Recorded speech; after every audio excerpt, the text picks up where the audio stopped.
aku mau tanya masalah Alkitab.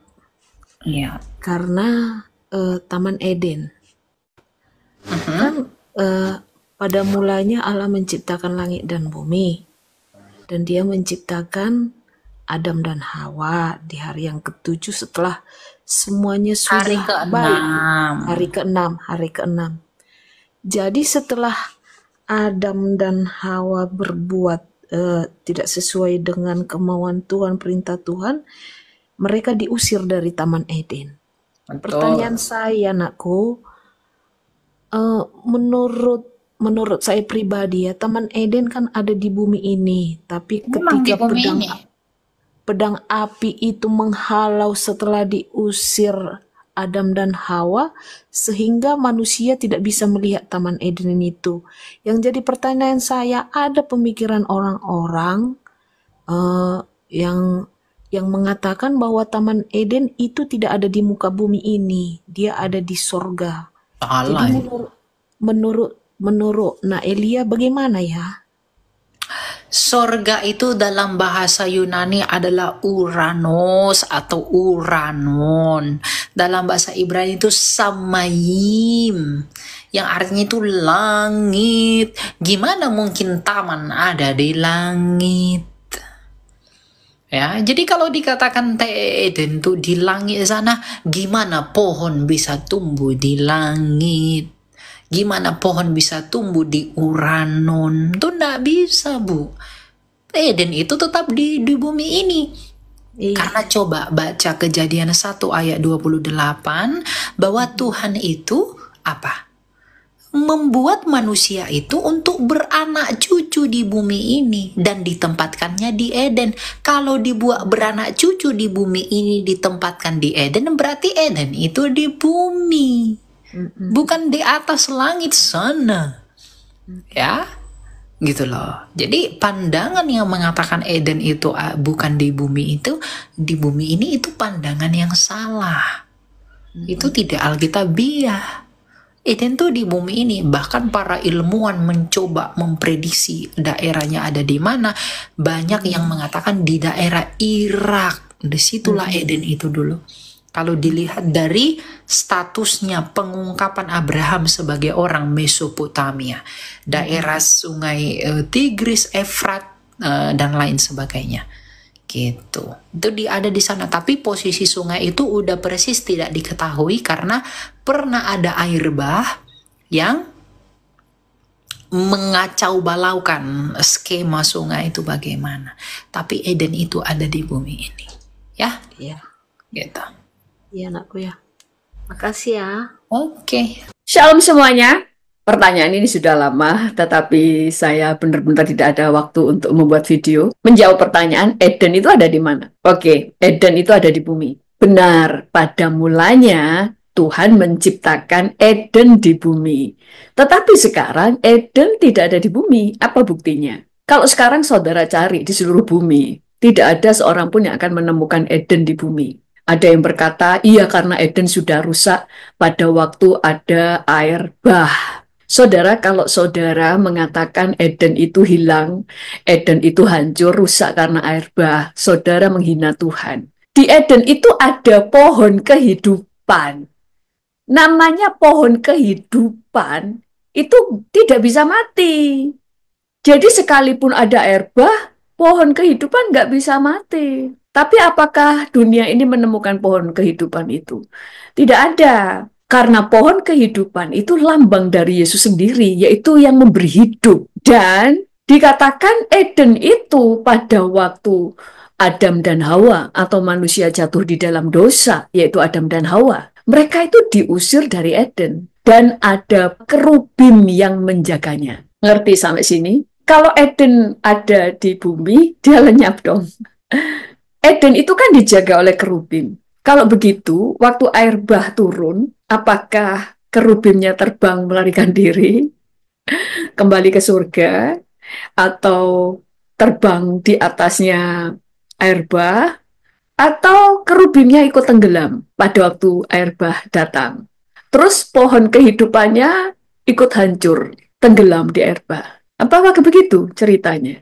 Saudara menghina Tuhan. Kejadian 2 ayat 23 sampai 24 berkata begini. Lalu Tuhan Allah mengusir dia dari Taman Eden supaya ia mengusahakan tanah dari mana dia diambil. Ia menghalau manusia itu dan di sebelah timur Taman Eden ditempatkannya lah beberapa kerub dengan pedang yang menyala-nyala dan menyambar-nyambar untuk menjaga jalan ke pohon kehidupan. Ini Taman Eden nih, kemudian dijaga oleh para kerubim.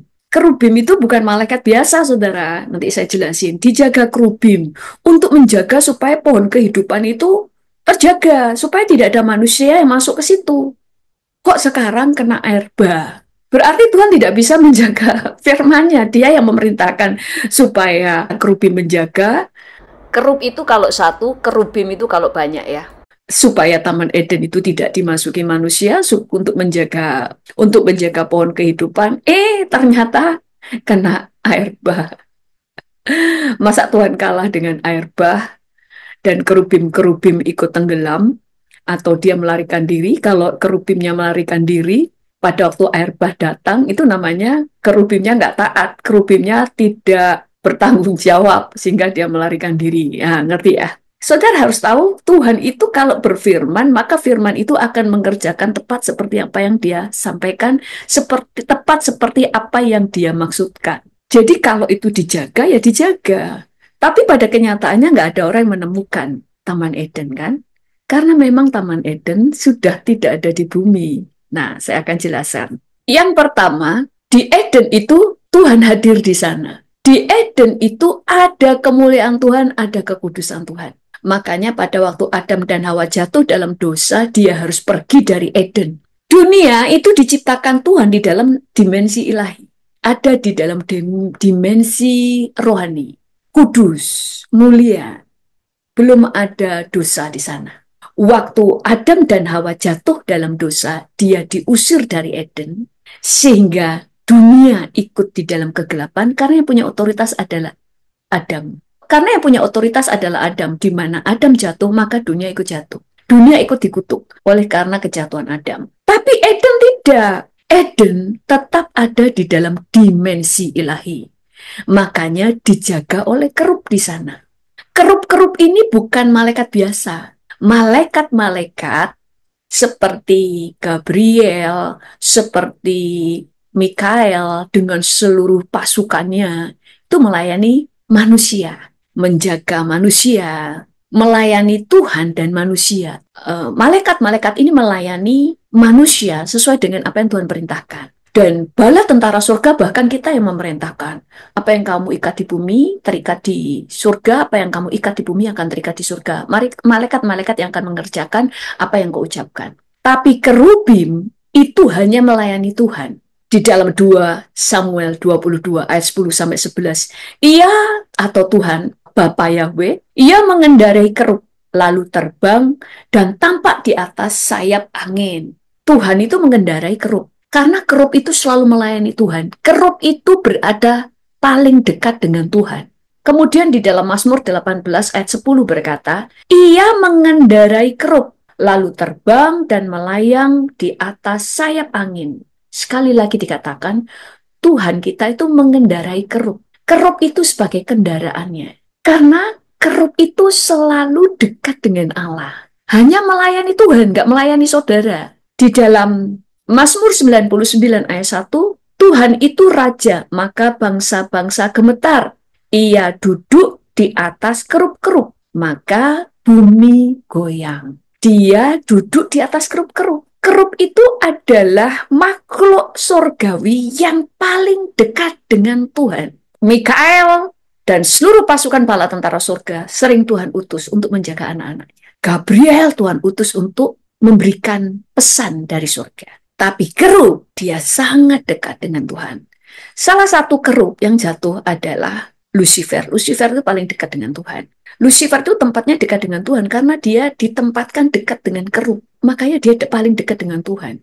Kemuliaannya itu luar biasa. Nah, makanya karena di Eden itu Tuhan hadir di sana. Tuhan itu berjalan-jalan dengan manusia. Tuhan berjalan dengan Adam dan Hawa. Makanya pada waktu Adam dan Hawa jatuh dan mereka sadar mereka telanjang dan mereka bersembunyi, dikatakan mereka mendengar suara langkah kaki Tuhan. Dia langsung tahu itu suara langkah kaki Tuhan. Dia nggak berpikir itu suara langkahnya monyet, suara langkahnya malaikat, tapi mereka tahu itu suara langkah kaki Tuhan karena Tuhan sering berjalan di sana. Dan kenapa harus kerup yang ada di situ yang menjaga, bukan bala tentara surga, karena hadirat Allah di sana. Nah, Eden itu seperti potongan surga atau miniaturnya surga ada di bumi. Eden itu adalah surga yang ada di bumi. Makanya waktu manusia jatuh di dalam dosa, mereka harus diusir dari Eden karena ada pohon kehidupan.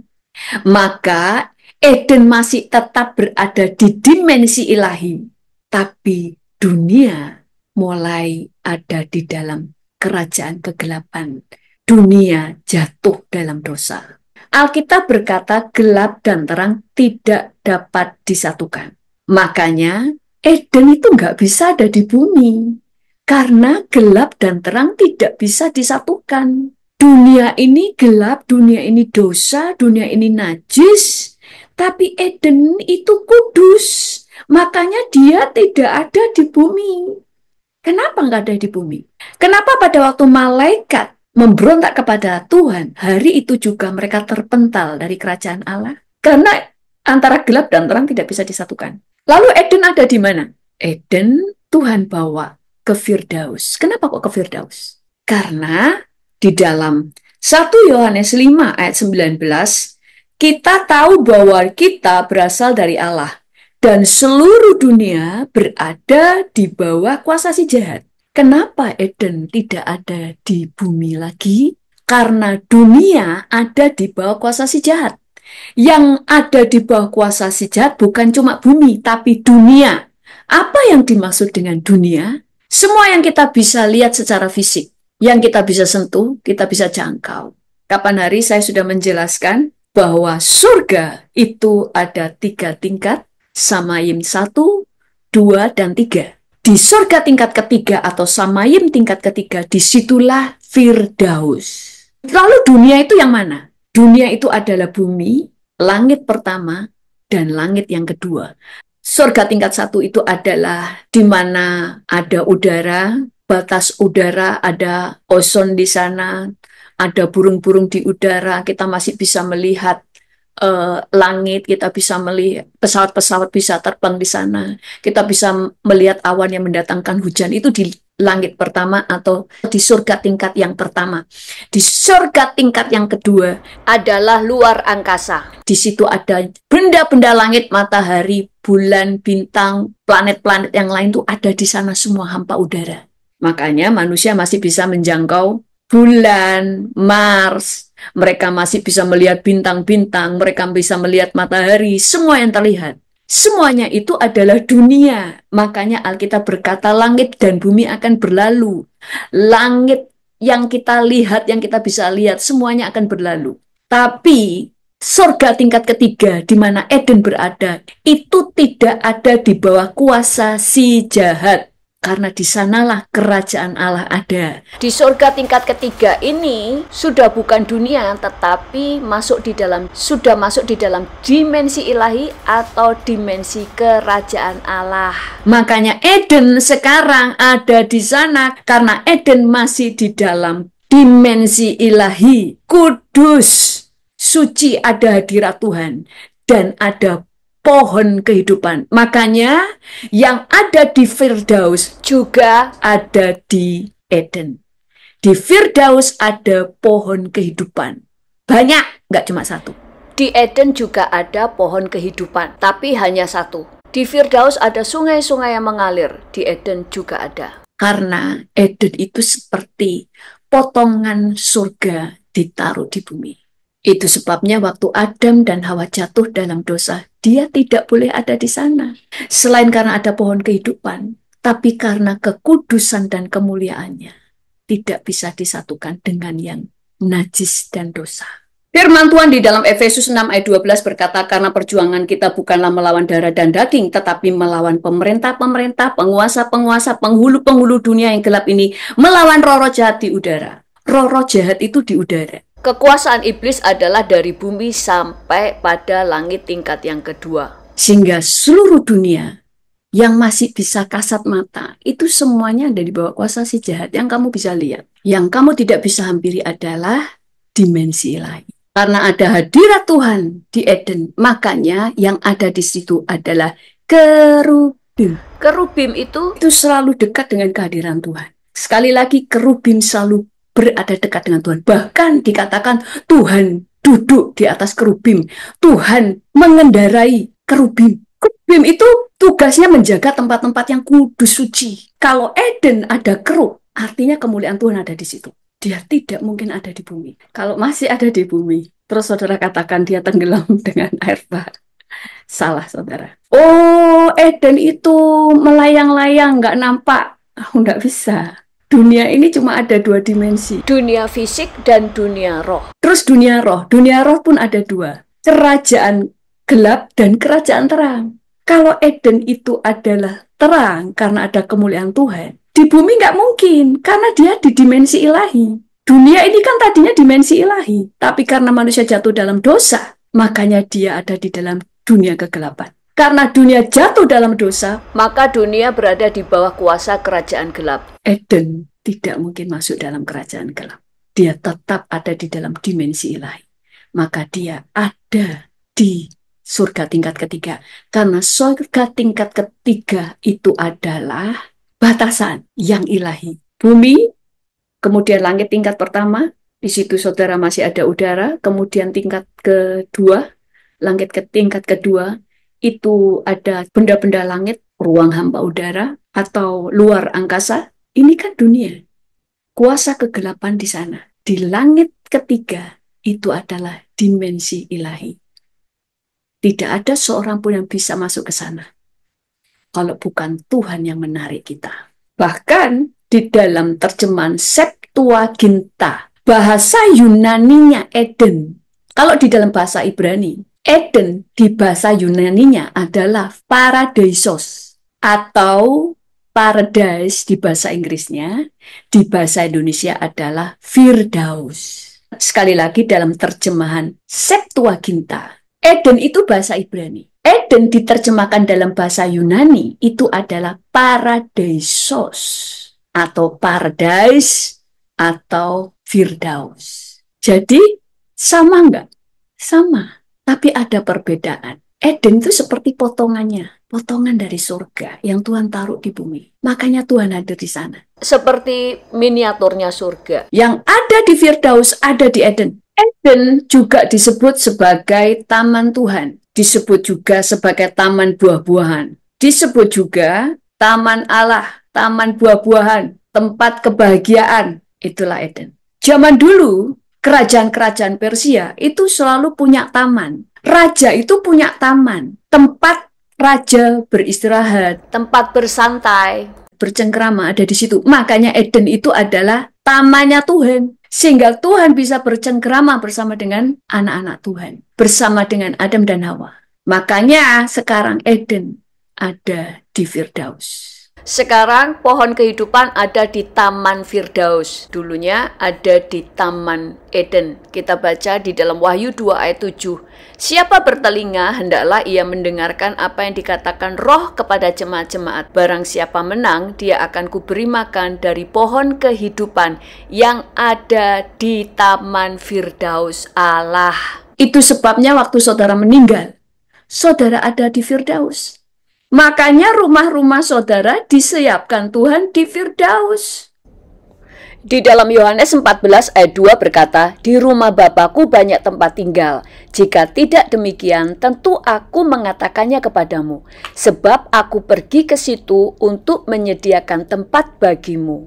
Lalu di ayat yang ketiga berkata, dan apabila aku telah pergi ke situ dan telah menyediakan tempat bagimu, aku akan datang kembali dan membawa kamu ke tempatku, supaya di tempat di mana aku berada, kamu pun berada. Dan kemana aku pergi, kamu tahu jalan ke situ.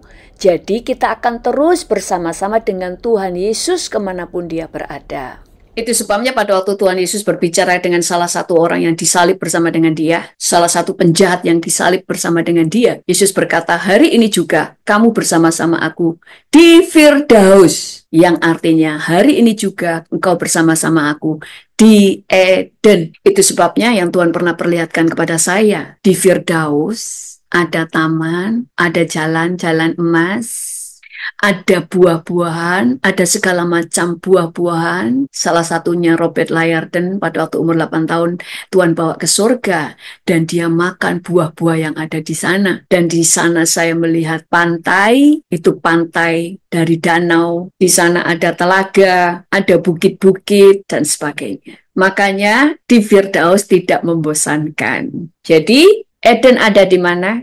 Di bumi dulu, sebelum manusia jatuh dalam dosa. Karena sebenarnya dunia ini dulu semua ada di dimensi ilahi.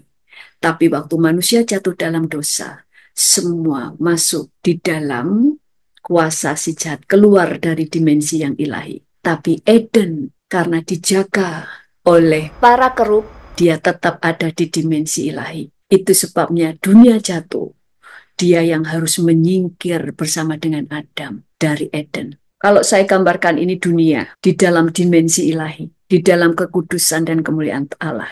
Di sini ada Taman Eden, di sini ada pohon kehidupan. Disinilah Tuhan hadir. Ini adalah Taman Raja atau Taman Allah atau Taman Tuhan. Waktu manusia jatuh di dalam dosa, manusia terusir dari Eden. Di sini dijaga oleh para kerub supaya ini terjaga. Karena terang dan gelap tidak bisa disatukan, maka bumi yang harus menjauh bersama dengan Adam. Dunia keluar dari hadirat Tuhan. Eden tetap ada di dimensi ilahi. Nah, sekarang pertanyaannya, kita nanti tinggal di Firdaus atau di bumi baru, langit baru?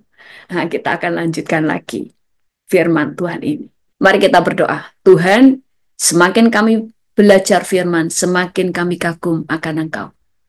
Terlalu dalam, terlalu dahsyat perbuatan. Dan singkapkan hal yang semakin dalam. Hal-hal yang belum kami ketahui. Sehingga kami semakin tajam dan semakin mengenal Engkau. Dan terkagum-kagum akan Engkau. Terima kasih Tuhan dalam nama Tuhan Yesus. Haleluya. Amin. Tuhan Yesus memberkati.